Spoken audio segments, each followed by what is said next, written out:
we have been talking about the corruptions of the world, and that is very true of today's environment. And this is what the Buddha talked about more than 2,500 years ago. So we've been going in very deep details of what it means to us and how we can survive in this world. It is not easy, and it helps to understand it. We cannot avoid it, but it helps to understand it. That is our best chance of survival, right? Is to understand the resources available to us and the solutions to the problems that we see. We cannot avoid it, and that's the spirit of Buddhism. There is no running away, but how to deal with the problem. That's more empowering. We have problems, but we don't run away from problems. We have suffering, we don't run away from sufferings, but we understand the causes of suffering and the solutions to the suffering. That is more empowering than just to run away. Because even if you run away, the problems will come with you, because the source of the problem is not outside, it's our ego. Right? The source of the problem is in here. And so no matter where we go, the problems will, they will follow us, just like a shadow. The only way to avoid a shadow is to not be in the sun. The only way to avoid problem is to solve problems, not to run away. And that is the value of Buddhism, is to understand how to solve problems, okay? So we've been talking about the corruption of this world, and now we talk about the turbidity of mundane beings, and which is, just to quickly review, is essentially sentient beings, people in this world essentially are corrupted by lack of good roots, not believing causality and not observing morality. Right? But they believe that their mundane state of existence is supreme, real, and permanent. So there is no motivation for them to achieve anything higher. They're not willing to be liberated from their impure and lowly states of existence. Because of the limited understanding of the world. And we go deep in details of what this means. And compared to Sukhavati, which is the Western Pure Land, the residents there possess complete good roots, merits, virtues, and very favorable conditions for them to progress spiritually. And they can, as described in the sutras, traverse the entire universe to perform skillful deeds to help all sentient beings, and to make offerings to the Buddhas to cultivate merits and to learn the Dharma to increase their wisdom. Okay. So the gist of this turbidity here about our mundane beings, the fundamental part of it is morality. We don't hear much about morality, even though we do, but we don't believe in morality. For example, there are teachings, they don't really believe in morality. For example, they would kill people for the sake of their supreme being, right? So they don't really believe in morality, they believe in something else.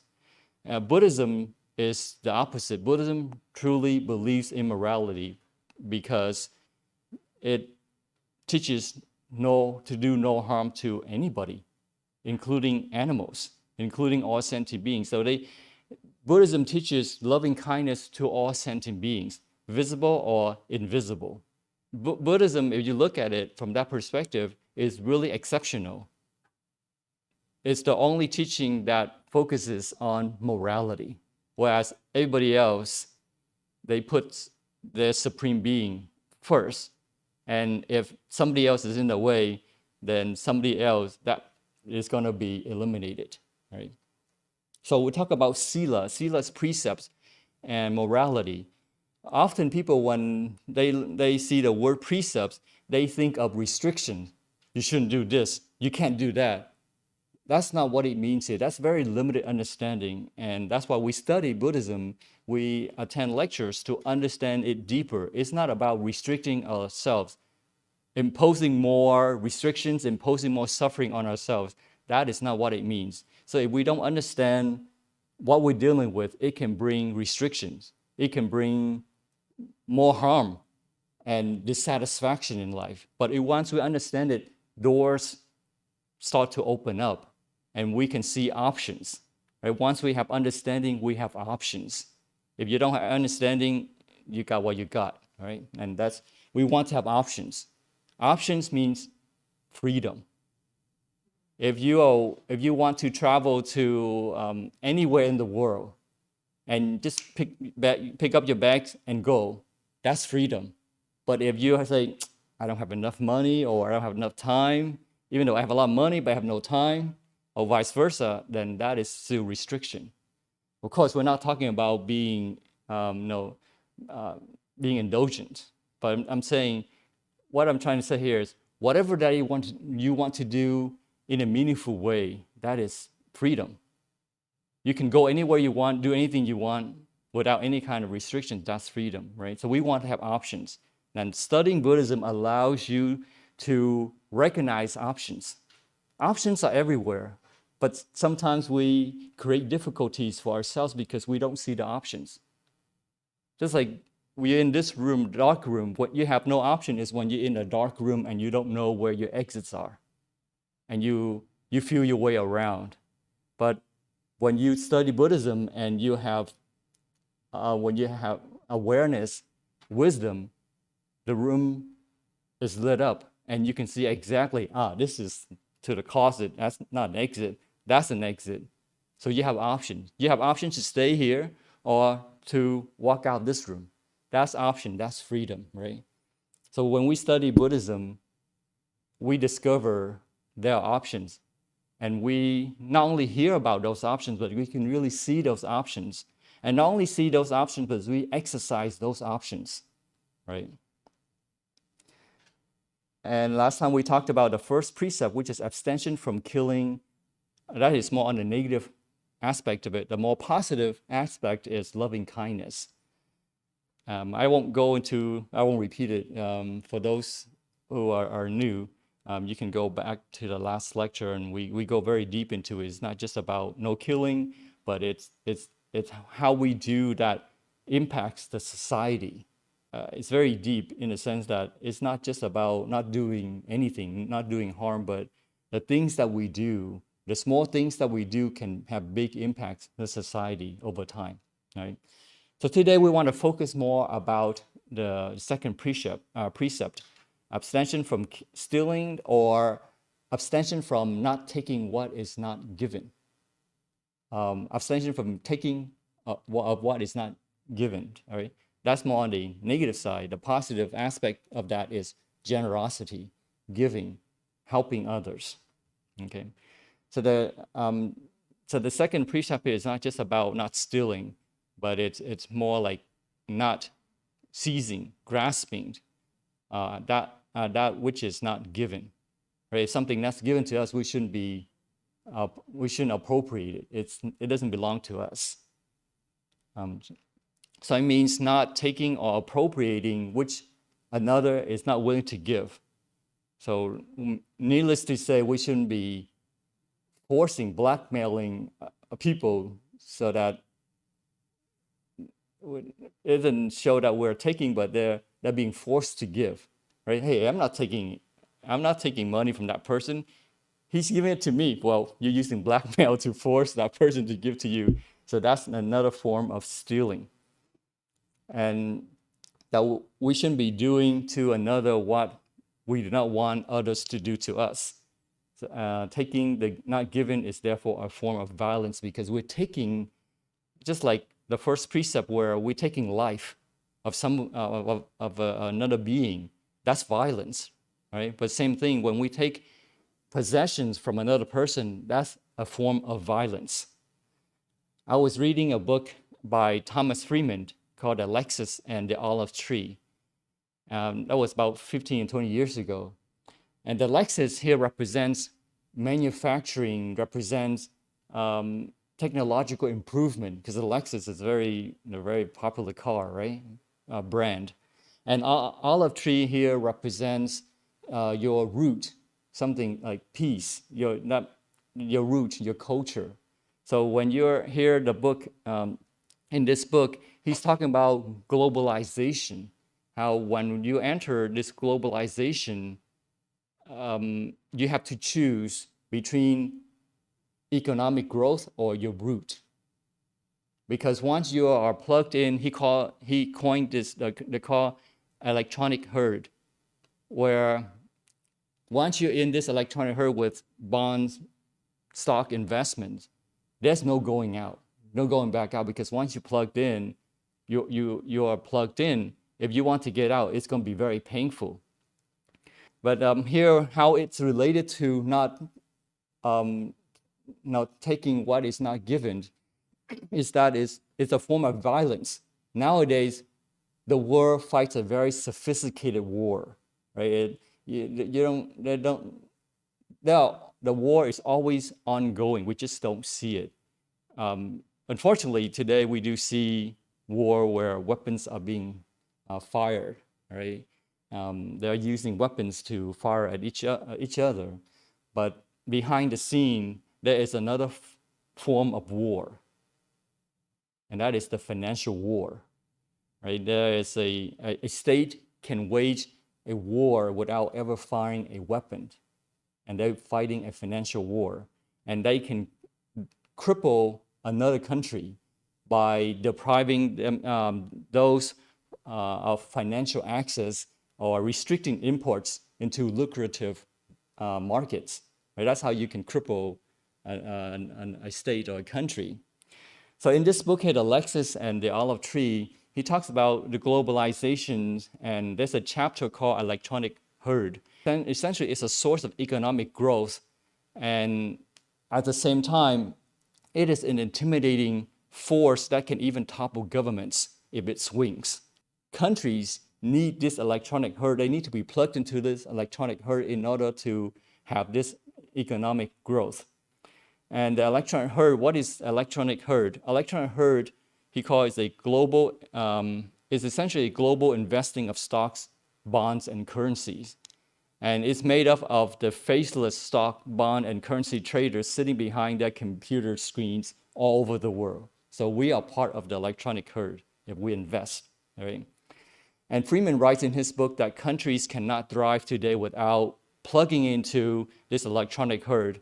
But I guess you can say unfortunate or unfortunate is that once you're plugged into this electronic herd, there's really no going back, because without at least a very high cost to yourself, to your society, to your country. So once you're plugged in, it's very painful to unplug, unless you want to sustain and isolate yourself from the rest of the world. Given today's globalization, there is no escape. And a country that's far away, when it says that when a country far away sneezes, we get sick, even across the sea, across the ocean, because we are all connected. But the good part is that everybody plays to the same rule. They abide by the same rule, and it's called a golden straight jacket, where you put on this straight jacket, and you have to be careful because it can squeeze you if you don't play by the rules, right? If you don't, in other words, if you don't make the numbers, it will squeeze you. But investors will put their money out, and nobody will be buying your stocks. That price will go down, and you'll be left with worthless stocks, and you don't want that. And so this whole marketing is driven by greed and fear. And if you don't play it right, greed and fear will squeeze you. If you play it right, it will reward you. So that's the good part. And it's so easy, I guess, and the world has made it really easy to invest. And so everybody is investing. Majority of people in the world invest. But imagine that what happens if, when there are no buyers for your bonds or stocks, it's almost unthinkable, right? What's going to happen to our stock portfolio and whatnot? So in today's modern society, there's another form of violence, and that is financial war, right? Financial violence that can reach across the globe. So when we talk about this here, the second precept, it's not just about taking money from another person, but the way we invest, we could impose violence on others. So it is so delicate that some things that we support behind the scene we don't know. So we just hope that our investments are helpful to the world. So it helps to invest in companies that benefits the world, the environment, things like that. So that's another thing to think about. So I'm saying, so this, as we study the second precept, it can be very deep, right? And it gives us reflection of the things that we do that we don't normally think about. So the second precept in forms of violence is not in sense of physical attack, but in respect of another person's property. Taking the not given is a form of violence. And when we study second precept, we should observe the golden rule, which is not to do to others what we would not want others to do to us. Or in a more positive sense, do to others what you want, favorably, that you want the favor to come to you, right?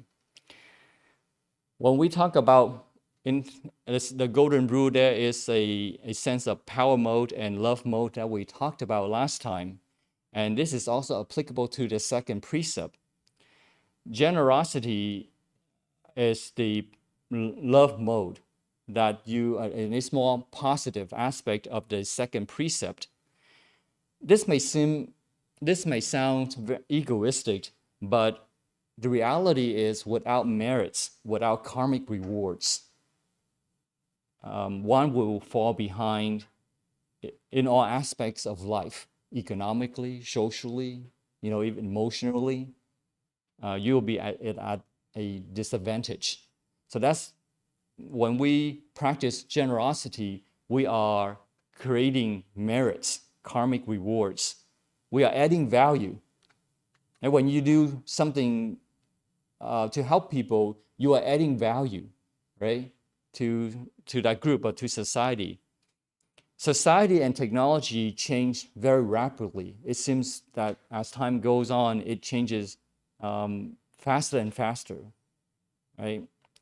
And with merit, one will find oneself at the forefront of that change. Otherwise, you'll be left behind.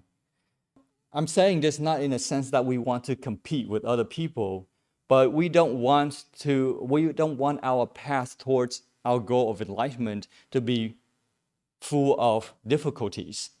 That's why we cultivate merits, not because in a sense of ourselves egoistically, it's in a selfish way, but we want to clear the path as much as possible and eliminate all the obstacles that could pull us back, and we get stuck in this cycle of life and death. So and at the same time, we don't want to have free rides in society either. So we have to do our part. We have to do our fair share. And sometimes we do even more. In other words, we put out more than we take from society. We volunteer, we donate monetarily, financially, we donate our time. So we put out more than we take in. That's generosity. That's what creates merits, karmic rewards. Walt Whitman, in his book, Song of Myself, he says it very beautifully.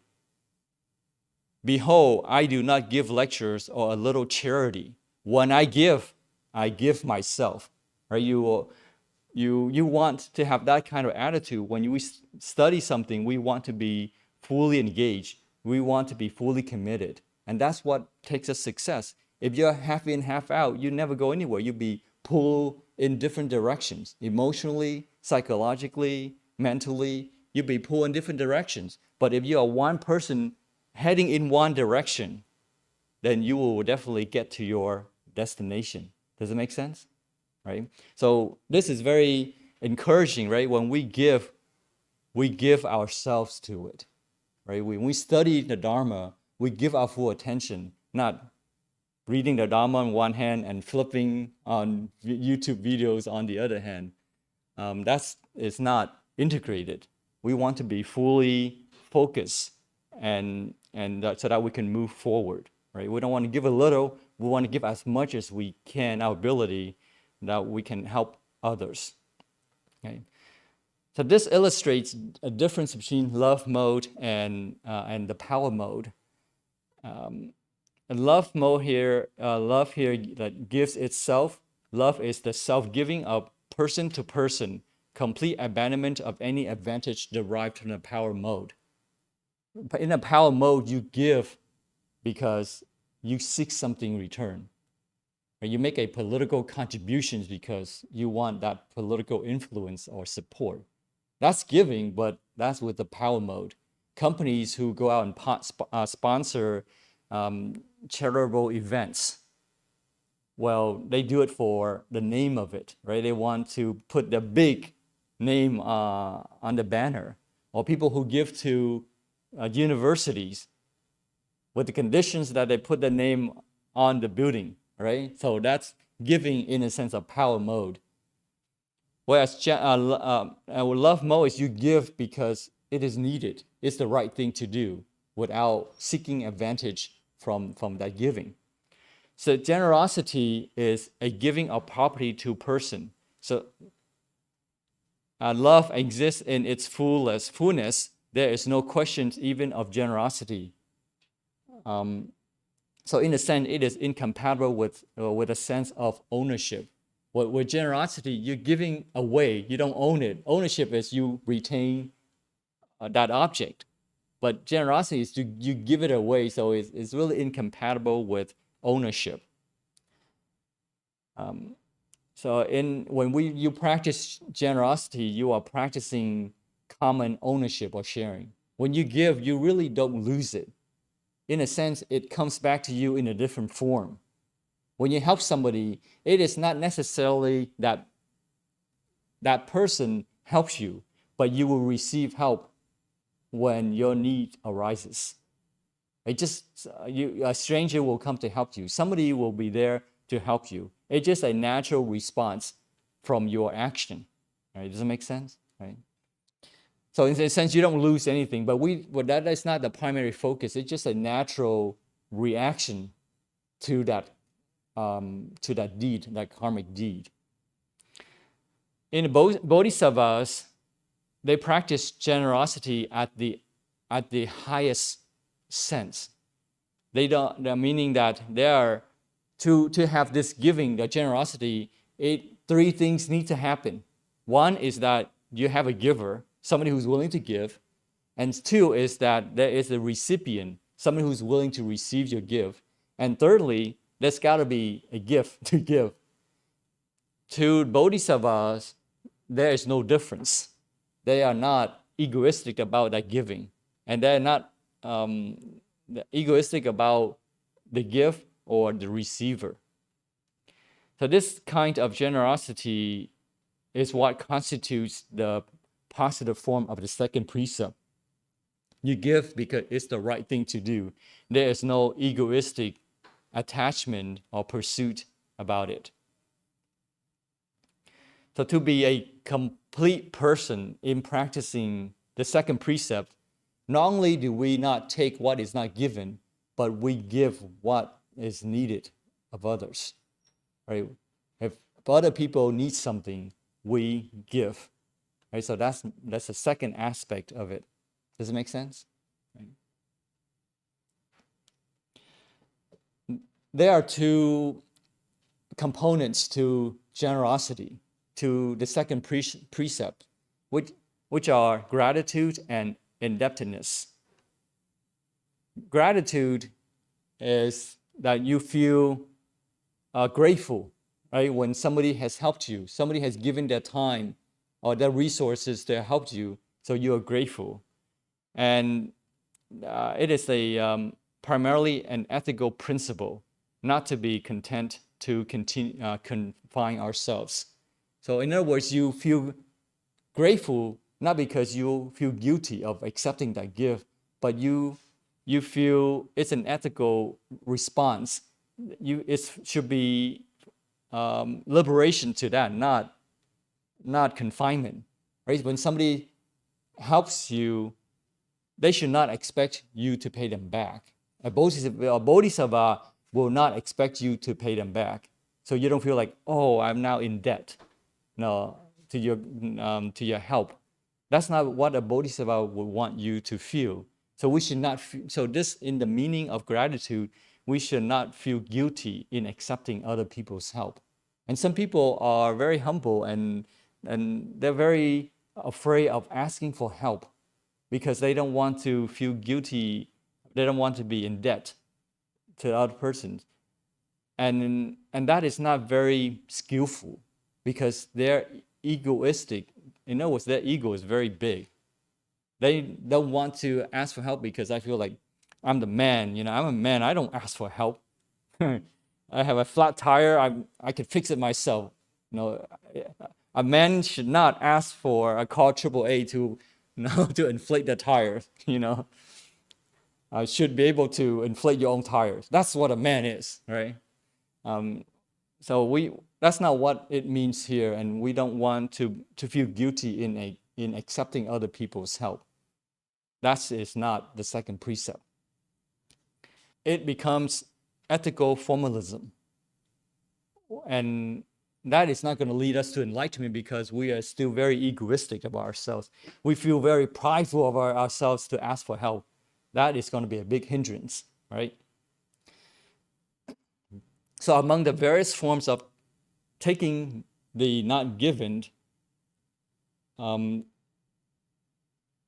is also of not taking the time or the energy of another person against their wishes. So taking other people's time too is also a violation of the second precept. When we take time from another person, we are essentially forcing ourselves upon them when they have things to do, they have other obligations to fulfill. Because essentially we're forcing them to listen to us when they have no wish to hear. It's very common in modern social life, and therefore we should do our best to avoid it.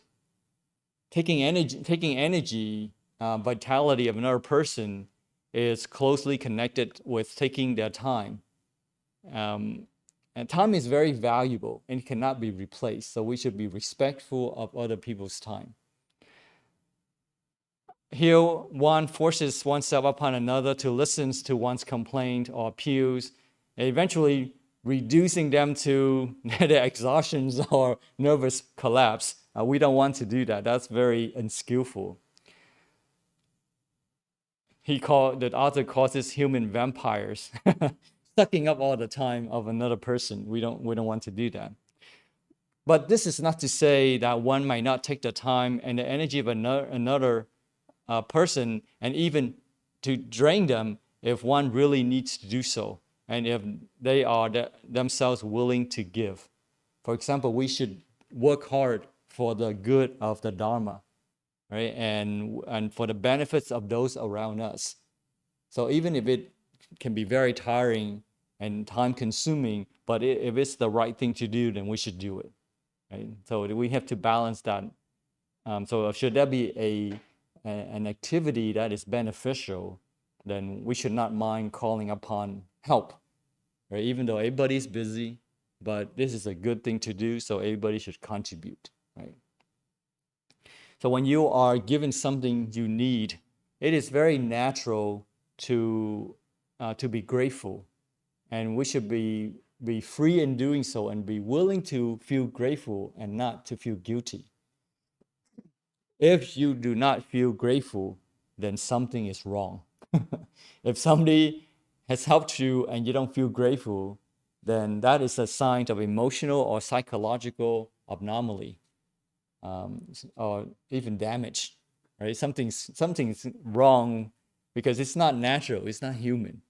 The real great gratitude is when you take from another and what you need genuinely, what you really need, and they're willing to give, right? So it's harmony. Somebody who is ready and willing to give, and you really need that help. And therefore, it is just natural that you feel grateful for them stepping up, right? And because you do the same thing. If you have the opportunity to help, you will do the same thing. So gratitude can be felt only by the mature and integrated. In other words, by true individuals. True individuals not only feel but express gratitude. There are people who are they think that by expressing gratitude is kind of being soft. You have to be tough. You don't say thank you. You don't say I love you or I appreciate you, but you be tough. Well, I mean, that's not too much of by this standard and integrated or true individuals. Individuality here is a term that is used to refer to those who take responsibility for their own being and those around them. And in a skillful means, of course. Of course, they're being individual, not in an egoistic sense, but individual because they know what is needed to do and they take responsibility of their own actions. And they have the goal of enlightenment, a state of free of fear, greed, anger, and spiritual delusion. Right? That's what enlightenment and nirvana is. As we discussed last time, nirvana is a state that is free of greed, anger, and spiritual delusion. Right? That's nirvana, not a physical place that you wish to be reborn into. That's not what it is. So a true individual, as we study Buddhism, we should become more and more integrated and more individual of ourselves, meaning we know the things that we do will have the kinds of impacts towards the environments and others. And we have mindfulness to avoid negative impacts. Right? And the second component to the second precept is indebtedness. So even though you are not taking from another person, but you're not paying your debt, that's also a form of taking what is not given. You make up excuses, oh, I can't pay you today. I have something, I've lost money or whatever, and I have no money when your bank account is full of money.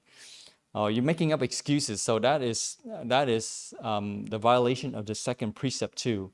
Willfully withholding from another the money that person can use to do good deeds, for example, right? Or you're delaying a transaction, you're purposely delaying that transaction to go through because you know that person will use it to help others, and you want that project to fail, for example, to be unsuccessful. So you're coming up with different schemes to delay that transaction, so to make things unsuccessful for them, right? So that's also a form of stealing or taking what is not given. So as long as debt is undischarged, one cannot give dana, cannot practice generosity. Here, it's saying that it's kind of funny that I've heard of people who would borrow money to do good deeds. They themselves had no money, but they would borrow money from a bank or from whoever so that they could do good deeds. It's kind of contradicting in the sense that they can do, and they could end up doing more harm because they have no way of repaying that debt. But they thought that it was a good thing to do, right? So that's kind of bizarre, but that's also a sign of greed for karmic rewards, because they know that by doing good deeds, they'll get karmic rewards. But so they go out their ways really to do good deeds. So that's not in line to what is taught here in the second precept. So we should take care of bad debts first before we should go out and do big good deeds. I'm not saying that don't give at all if you're in debt, but you should take care of all those bad debts, like high interest rate credit cards, balances that you have. You should take care of those first before you should take care of those bad debts first, because it's more important than donating, right? You should settle your debts first before you commit yourself to donating a lot of money or your resources. So that's what it's saying here, that until you discharge all of your debts, your donations may not be very meaningful, spiritually speaking, right? You could do, you can bring benefits to society if you by your giving, but you are really harming your spirituality, right? Because behind that is egoism. Behind is some agenda, some greed for karmic rewards, future karmic rewards. So indebtedness does not include being in debt to a bank or a loan which must be repaid by a certain date. So there are good debts like mortgage. Is given the conditions of our current society, it is so difficult to pay everything in cash, right? Sometimes we have to take out a loan. You have a contract to pay back on time. So those debts are not necessarily bad debts because of the conditions of society. But if you wait until you have cash to buy anything, then nothing will ever get done because things are so expensive and you can't wait until you accumulate enough cash to buy a house, for example, or to buy a car, which is, but if you buy a car to enjoy when you can't afford it, then that's not skillful. So the point is to practice financial responsibility. By doing so, we are also observing the second precept. Does it make sense? Right. So financial responsibility. It certainly does include being in debt to friends and relations. So we shouldn't take advantage of our loved ones. Even though we know that they can help us out, but we shouldn't take our relations for granted. Right? But we do, then that's also a form of violating the second precept. There is a book by Proudhon, I suppose how you pronounce this. Is a French anarchist in 1840. His book on what is property. He said that property is theft.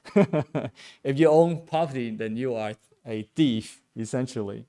So if property is stuff, then in this current society, there is no one who is not a thief, right? So it's, and so there is a popular expression that possession is 9/10 of the law. The laws exist to protect your possessions. In this type of society, according to this author, that everybody would be a thief. So no doubt that property is inequitably distributed and not being distributed in accordance with genuine needs of people. You have government give out that to people who may not need the money, and so that's surplus to them, but those who really need the help don't get enough financial support. So that's the inequality right there. In the ancient India society, where people would support if you went for alms round and you didn't have, you practice religious, your religious duties, you could go around and go for alms rounds and people would support you because they revere monks. But in today's capitalist society, if you don't have a collateral coverage, you get no help. Or you can go to a bank and ask for a loan if you don't have any collateral thing to support that loan. In this society, it can be a challenge to observe the second precept. But what can we do about it? What's the guideline? We encounter the combination of power mode and love mode in the sense of we have and others need. So, right, there is a sense of imbalance there. Because realistically, if you can afford to study the Dharma, normally you have more than what you need. So should you take the extra and give it all away? I mean, it's not easy, right, to do. It's not an easy thing to do. The reality is not simple at all. It's not always clear cut. conditionality, which is the fundamental teachings of Buddhism, is reality. And it is not clear cut either. It is very complex.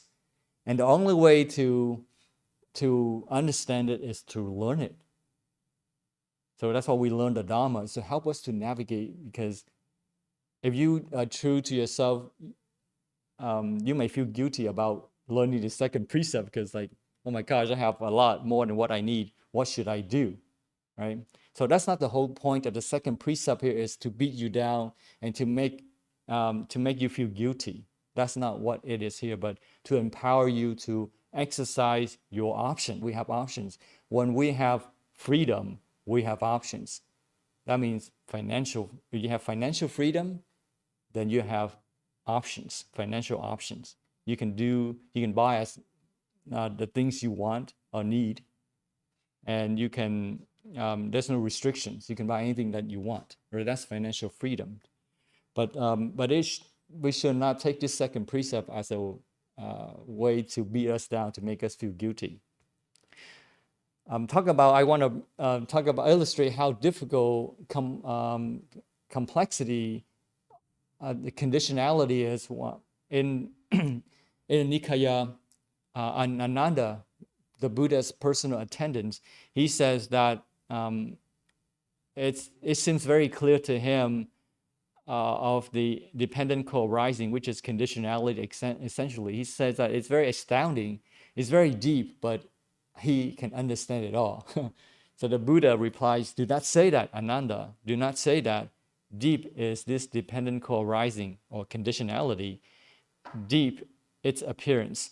It's because of not understanding, not penetrating this Dhamma, that we have generated this tangled skein, like a knotted ball of strings.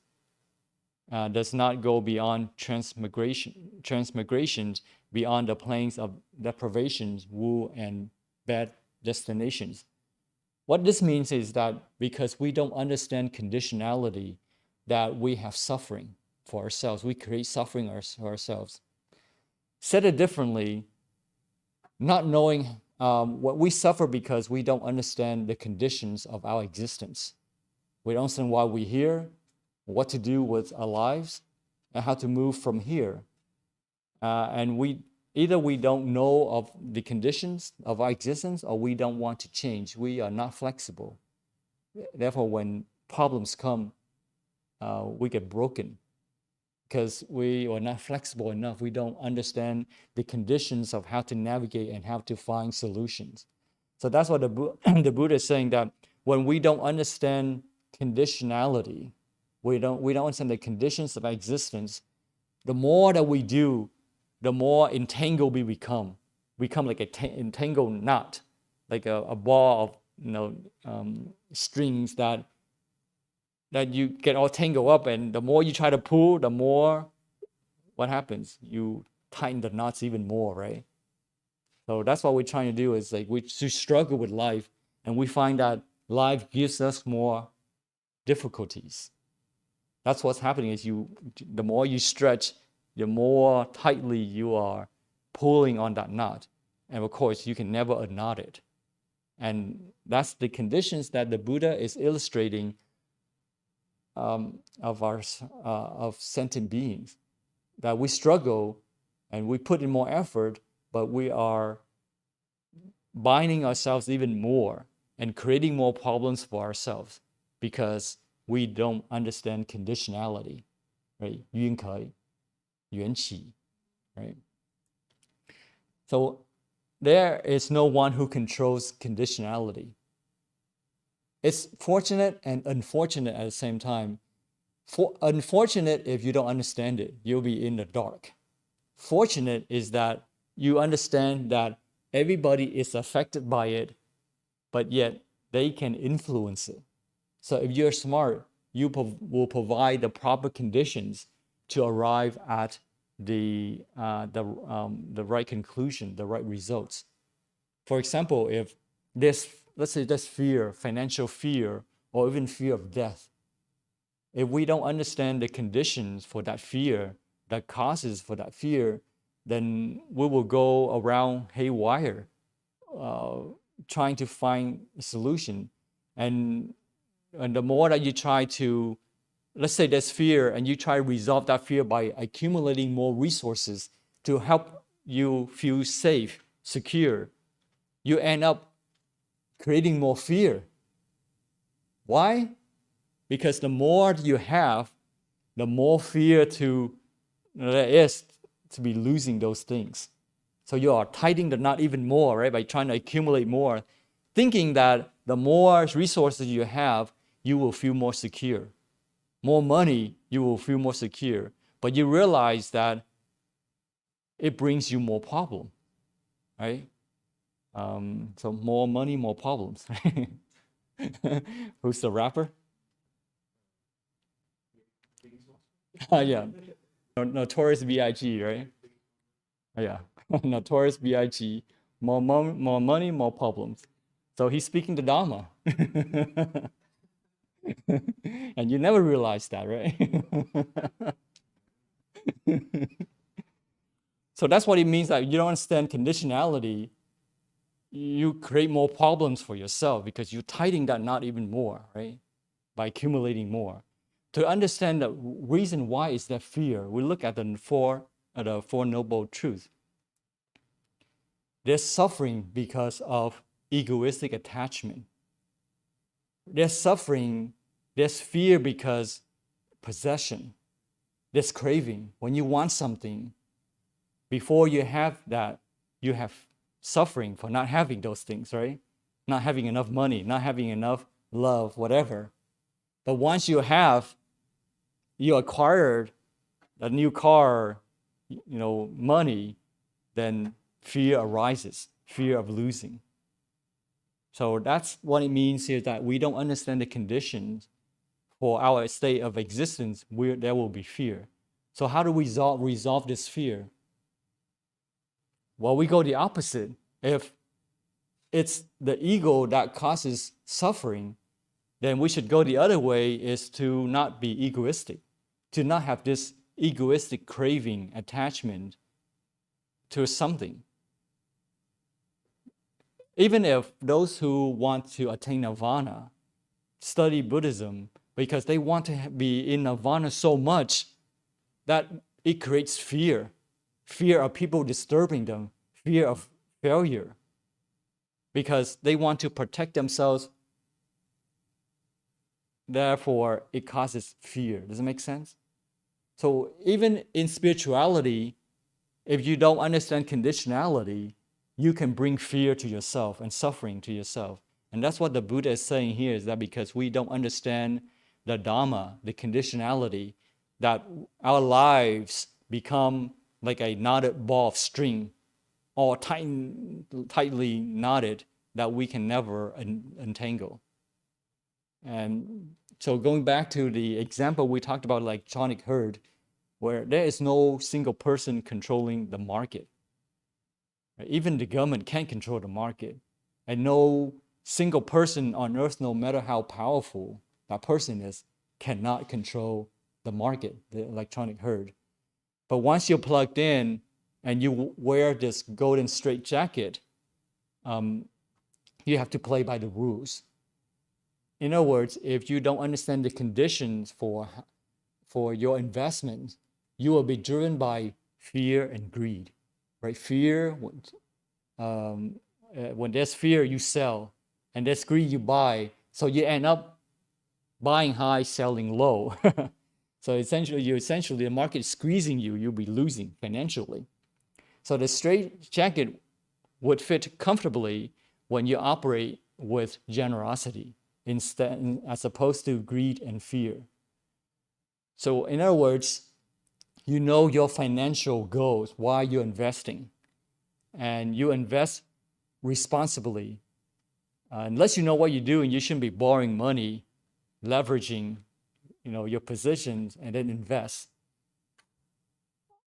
And provide the proper conditions, and do not let fear, greed distract you from your goals. If you understand what you're doing, even if people are selling, you shouldn't be fearful and then sell your stuff. For example, I think Warren Buffett gave a good example, that Like, let's say you have a house, you live in that house, and the market goes down, and you get all this stress because your home is losing value. He said, well, that's really ridiculous. It would be the same as if somebody who came to your house and say, I think that house is worth only 1/10 of what you own. I'm willing to pay you for 1/10 of what you pay for. Are you willing to sell it just because somebody else says that your house is worth much less now? No, right? It's somebody's evaluation of that property. So the same thing with the market is somebody thinks that, it should be worth less, but sometimes they don't think about the fundamentals of the companies, the profitability of the company, or the long-term prospects of that company. So there are many factors that will influence the valuation of that company. So if you're plugged into this electronic herd, you are more prone to fear and greed. It will influence you. But if you don't get plugged in, you will fall behind, right? Socially, financially. So what do? Should you get plugged in or not? And we studied the second precept, so should we invest or not? Right? There's an alternative. We can choose awareness and the middle path. Right? We want to stay plugged in with the specific goal in your investment, in our investment. At the same time, we want to be free from the influence of greed and fear. We cannot control the market, but we can control our fear and our greed. When we practice a precept, it's not that you avoid all contacts so that you don't make mistakes. That's not what it means here. What it means here is, what is encouraged here is that while you interact with the world, that you maintain your awareness, know what you're doing. Right? You're observing the precepts. Sometimes you may not be perfect, but you have that awareness and you try your best the next times to do it better. Right? Because we're not perfect. If we were perfect, we wouldn't have to observe the precepts. So we observe the precept because we are not perfect, but we need to practice. For example, if you want to lift weight, your goal is to be able to lift 100 pounds of dumbbells. Every day you practice. First day, maybe 30 pounds. A month later, 35 pounds, 40, 50, up to 100. In other words, every day you're practicing, you encounter failures because you have not reached the goal. You have not have the ability to lift 100 pounds. So until then, you face failure every day until one day you lift 100 pounds. But if you are not willing to put in the effort, say, I don't want to have failure, then you will never be able to lift 100 pounds, right? So we practice the precepts, we observe the precepts because we want to achieve a state of perfection. But we have to go through a series of failures and imperfections before we can get there. So we have to accept that, but we should not allow those imperfections, failures to discourage us and to give up. But we know that, yes, we will encounter difficulties, but we will get there once we continue, we don't give up, right? So it's important to understand why we're doing this, why we want to observe the second precept and not to restrict us. We don't want this to be a financial burden or to feel guilty in what we have. So we choose awareness.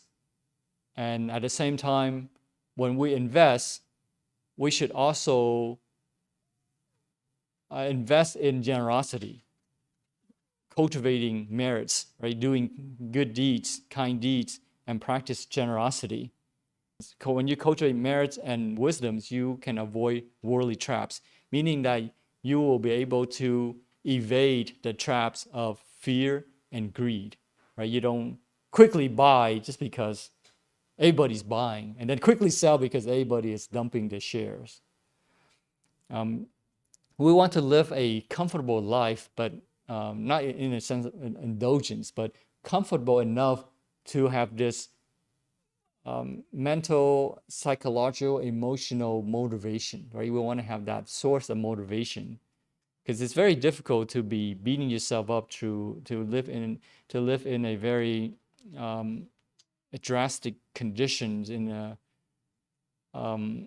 austere condition because it's not very motivating. But if everything is smooth, it's easier to cause rise to motivation. But we should be careful not to allow it to get to indulgence. And it helps to have specific goal in mind why we worked so hard to clear the path, the financial difficulties, the emotional difficulties, not for us to indulge, but to make sure that we get to our destination safely, right? And quickly. So our goal is not to compete with others or to indulge, but to live to attain enlightenment, a state of free of greed, anger, and spiritual delusion, right? Not to indulge in our riches, but to not create difficulties for ourselves. Does it make sense? Right? So the subject of ownership is a vast one, but there's a guideline of how to proceed, because the world is very complex. You have your possessions, and there are those who don't have possessions. So there is this inequality. So what we should do is to observe, to practice in a sense that we have this love mode and this power mode. Power mode is when you use your position power to create advantages for yourself at the disadvantage of others. That's power mode. Love mode is to give what you have. But the guideline is that sometimes you should. So the guideline is to always use generosity, love mode over power mode. But sometimes you have to use power mode, but behind that should be love mode. Right? You give, like say when you have children, you give so that they have some money to spend. So that's love mode. But sometimes you restrict them. You say, do your chores, and then you get your allowances. So that's love mode. But behind that is, that's power mode. Behind that is love mode. Does it make sense? There's loving kindness behind it. Even though you may yell at that child, but behind it is love. Does it make sense? Whereas you may be very sweet in your words, but behind it is malice, which is power mode in disguise of love mode, right? So to be a complete person, we have to practice both. Not only, it's not enough to not just take what is not given, but to also give what is needed. Does that make sense? Right? Any comments? Okay. All right, let's go on to the third precept, and this is abstention from sexual misconduct. Or on a more positive sense is contentment. So this is more than just saying don't be sleeping around, don't have one night stands. That's more than what is meant here. Like everything else in Buddhism, there is much more to it beneath the surface. So let's take a step back and perhaps see the whole picture of why we want to observe the third precept. Looking at the entire picture, our world consists of multiple layers, multiple realms or spheres. It's called, collectively, it's still mundane. It's mundane existence because it's still encountering suffering. No matter how happy, how heavenly the state of existence is, there is still impurity in it, of suffering, right? Our mundane existence consists of three layers, three realms. And the more that you get to the next layer, the higher it is and the more blissful, the more refined, the more positive it is. So the second layer is more blissful than the first layer, and the third layer is more blissful and more refined than the second layer. Higher here does not mean in terms of space, but in terms of consciousness. So more refined consciousness, more spiritually refined. For example, you're in a room with other people. If you have cultivation, you have meditative bliss, you can feel very heavenly blissful, while somebody else could be hellishly suffering in jealousy, for example. So you're in the same space, but you're in different realms. Does it make sense? So realms here does not necessarily mean location. It could be a location, but it would mean like in terms of consciousness. Our world is divided into 3 realms, called a sensuous realm, archetypal formed, and no archetypal form. Archetypal here means like metaphysical, spiritual, compared to the lower realms, like a perfect existence, like a model, kind of. So it's like a perfect model of the lower realm, of the sensuous realm. Like, in other words, all the sentient beings in this realm seek. The archetypal form has all those things, like happiness, joy, right? The archetypal form has those things. The lower realm is imperfect and has suffering. The archetypal realm is perfect and without suffering, relatively speaking, right? It's still a mundane state of existence. Even though it's in the heaven, but it's still mundane from the Buddhist perspective, because it's still within the realm of cycle of life and death.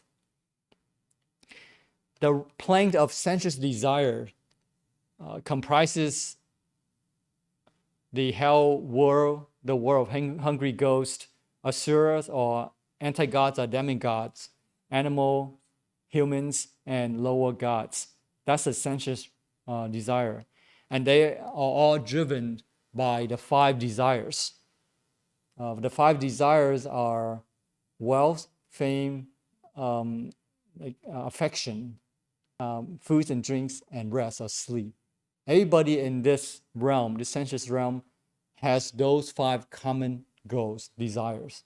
So if we want to surpass that realm, then we have to be able to surpass those 5 desires. Not very easy to overcome. The plane of archetypal form essentially consists of the heavens of the gods belonging to the company of Brahma, up to including the 5 pure abodes, sages that are on their way to arhats, which is the complete liberation from the cycle of life and death. And they do so by breaking the 5 fetters that bind them to the plane of sensuous desire. So the 5 lower fetters are self-view, attachment to religious observances, doubt, craving, and hatred. I won't repeat this. We discussed about the 5 fetters last time. But essentially, as long as you have these 5 fetters, these binds them, right? You cannot escape. Just like you're being shackled, you cannot easily escape. The third plane is plane of no archetypal form or formlessness. The planes are inhabited by Brahmas, I guess the lower levels of Brahmas, a class of spiritual beings superior even to the gods. So Brahmas even to the gods. And there's no form at all. So in other words, their meditative bliss is even finer, even more blissful. In this archetypal form, one distinction here, and we get into the subject of the third precept here, is that there is no distinction of sexual dimorphism. So sexual dimorphism here means that no separation into male or female. They don't have the reproductive systems because it's not important to them. You can call them androgynous, neither male or female. Sexual dimorphism, or separation into male or female, is only found on the plane of sensuous desire, meaning our realm. We are in the realm of sensuous desire. Since spiritual life consists in objective or cosmological terms in a progression from lower to higher planes, spiritual life also consists in a progression from a state of biological and psychological sexual dimorphism to the state of spiritual androgyny. So that's the transgression. That's the progression. The state of sexual dimorphism is a state of polarization, tension, and projection. It is also a state of discontent. So when a person doesn't get what he craves for, polarization can turn even a gentle person into a wild beast. Right? We, in a sense, are very unpredictable. Human beings are very unpredictable. Human beings can be transformed from civilizations and kindness into uncivilizations and barbarism. And it is all because of a state of discontent. And the other way is true too. If you are contented, then you are more likely to be kind because you are at ease. Discontentment will bring barbarism, uncivilization out of you. Contentment can bring civilization out of you. So the state of spiritual androgyny is a state of harmony, relaxation, and content. Right? So when we observe the third precept, abstention from sexual misconduct, it is not just simply in abstention from sexual misconduct, but more importantly, it is the experience of contentment. That's what it should be, right? It's not about suppressing yourself or avoiding the problems, but to uncover that contentment. That's only the sure way, because you can suppress yourself, but eventually it will surface. But if you are truly contented, then you will feel at ease, you will be relaxed, and you will be more harmonious with yourself and the environment. That's why we practice meditation. And that's why when you transition from sensuous realm to archetypal form, you have to practice meditation. If you don't practice meditation, there is no way of getting into that realm. Because in meditation, the state of sexual dimorphism is transcended. It doesn't exist. In meditation, one ceases for the time being to be either male or female, since you don't think about those things. And so when we practice in meditation, we are free from the tensions. We are free from that polarization. And in meditation, you developed calm, right? A state of higher consciousness. So meditation refines your consciousness. Meditation purifies that state of polarization and tension.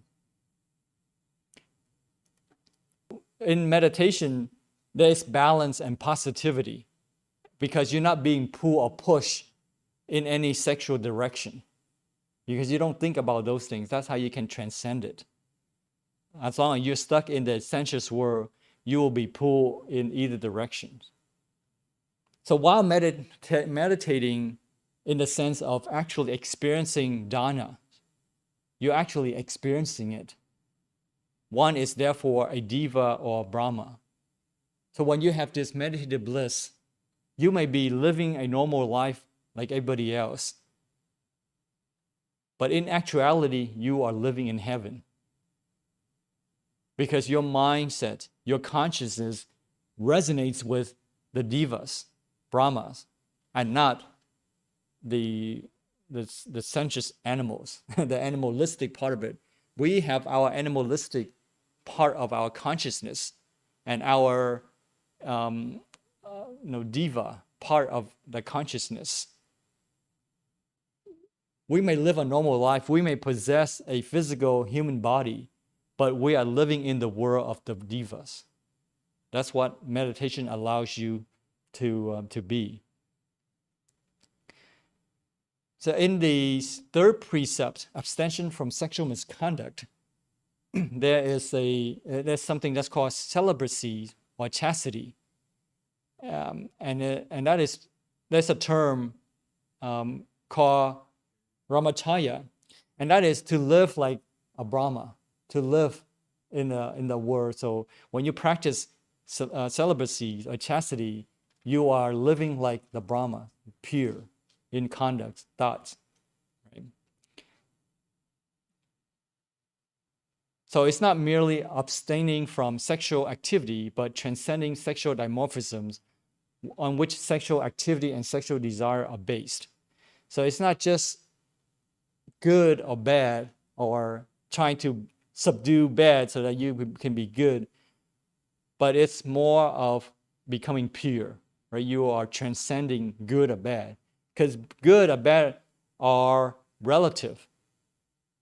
But when you're pure, then you are on a different level. Right? So as long as one has sexual orientation, straight, gay, lesbian, what have you, and all are respected, one will continue to be in a state of sexual polarization, tension, and projection. And so it is not a state of true calm, happiness, and balance. Right? You want to be truly positive, truly balanced, you have to transcend sexual dimorphism. Does it make sense? Yeah. So to leave the world of sex behind in the practice of chastity is to live in the higher realms of the gods without painful tensions of sexual polarization. Right? So it's not easy to do. And that's why it's called a state of archetypal realm. Very perfect. So compared to this realm, it's perfect because it's not easy to do. But it's possible. It's not impossible. Meditation and celibacy go together and they mutually reinforce each other. So it's not, again, not simply curtailing sexual misconduct, but to transcend the tensions of sexual polarizations. And that means to simply be a true individual. But you're happy with what you have. You are in a state of perfect positivity and balance. There's no repression, but you are truly liberated. You are living as a pure, true individual. Right? So that's what observing the third precept here means, is to find that contentment. It's not about repressing ourselves, but to transcend it, that you are free. There's no restriction, no suppression, but you are being freed and you're being true. You're being liberated. Does it make sense?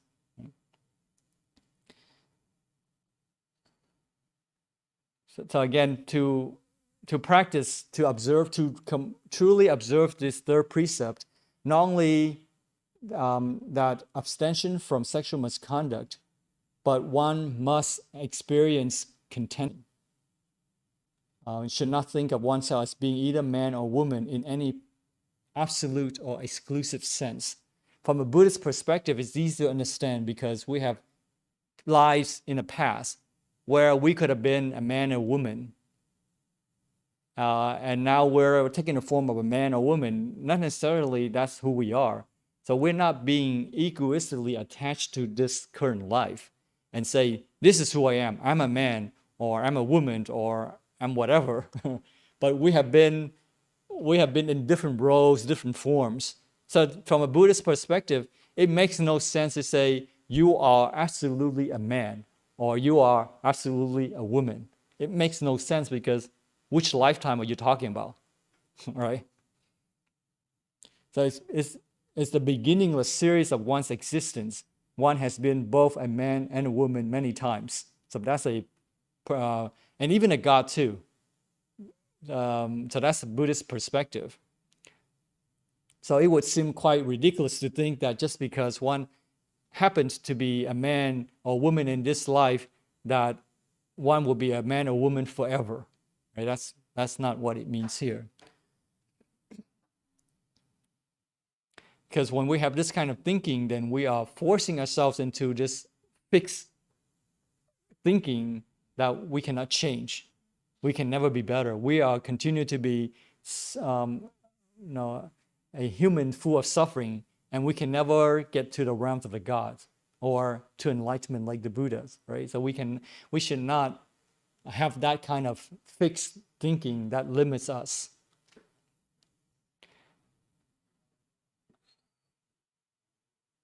This does not mean that sexual differences can be simply ironed out or ignored or do not exist at all. We're not saying that we don't acknowledge how people identify themselves sexually.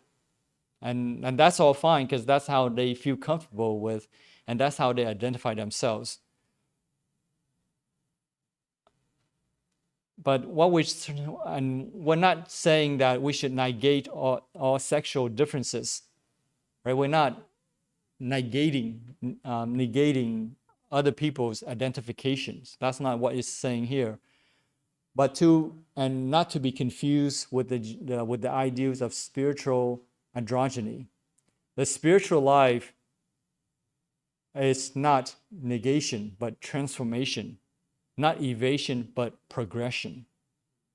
So we're not ignoring, we're not disregarding their identification, but we want to grow, we want to progress. We have to transform to another level. Does it make sense? Right?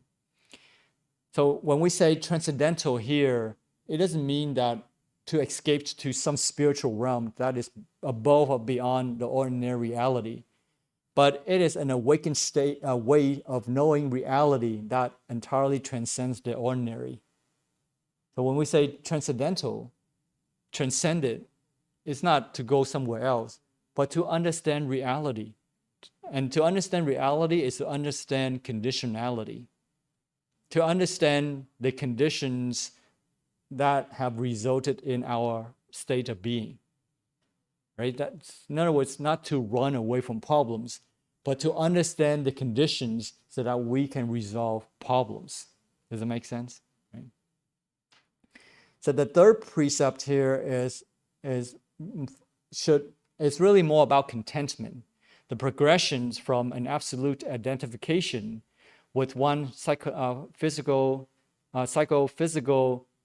sexual sex to a relative and provisional identification with it.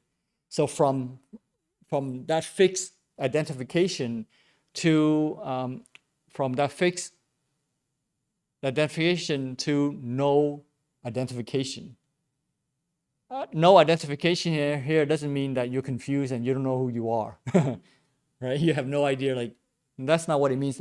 It means that you see clearly the differences, but you choose to transcend it as opposed to fight with it. For example, you're a parent, you have a bigger perspective, and your children are arguing. So the sisters and brother, they see how they're right, they're both right, and they fight each other. But as a parent, we don't take sides, but we transcend it and we resolve the problems. Because as long as you take sides, you are part of the problem. If you are not the solution, you are the problem. Does it make sense? So when we say no identification here means that we transcend that state of being. But that doesn't mean we have gone somewhere else, but we understand the problem. And therefore, we can find the solution to resolve the problem or a solution. Does it make sense? Right? So when we don't negate, we acknowledge others, but at the same time, we don't take sides, but we transcend it by finding a harmonious solution to solve the problem. So abstention from sexual misconduct here has another connotation, and that is the practice of loyalty. It's not just contentment, but also a practice of loyalty. As an integrated individual, one is not distracted or fooled by beauties. If you are happy, contented, you don't look around. When you are truly integrated, and if you're in a relationship, you practice loyalty to each other. And if you're happy, there's no looking around. There's no need to look around. But if you're not happy, then there's going to be looking around, right? When we practice loyalty, we are essentially practicing egolessness, because we're willing to give what it takes to maintain harmony. When we transcend, we are transcending our selfishness. We're not taking sides, but we're providing solution to the problem. If we are not integrated, then there will be no contentment, neither in the worldly life nor spiritual life, right? You cannot run away from the worldly life to find contentment. If you're not happy with the worldly life, it is likely that you're going to be unhappy with the spiritual life. So if you are happy with worldly life, then you are likely to find success in spiritual life, right? All right. So that's what wrap up the today's discussion is on the third precept, which is abstention from sexual misconduct. And again, it's not about repressing one's sexual needs, but to find contentment. And one way to do that is to go through that progression, and that progression is called meditation. Meditation allows you to purify, to remove the polarization, the sexual polarizations and the disharmony, and allows you to find your true and balanced way of being. And when you have contentment, you are more likely to be generous, right, in your giving. So we talked about not taking from not what is given, but to practice generosity, not only abstention from sexual misconduct, but to experience contentment. All right. All right, let's do merit dedication. If you could please join your palms together, we recite. May the merits and virtues accrue today adorn the Buddha Pure Lands, repay 4 types of kindness above, and aid those suffering in the paths below. May those who see and hear of this bring forth the resolve for the Bodhi mind. When this retribution body is complete, together we shall meet in the land of ultimate bliss.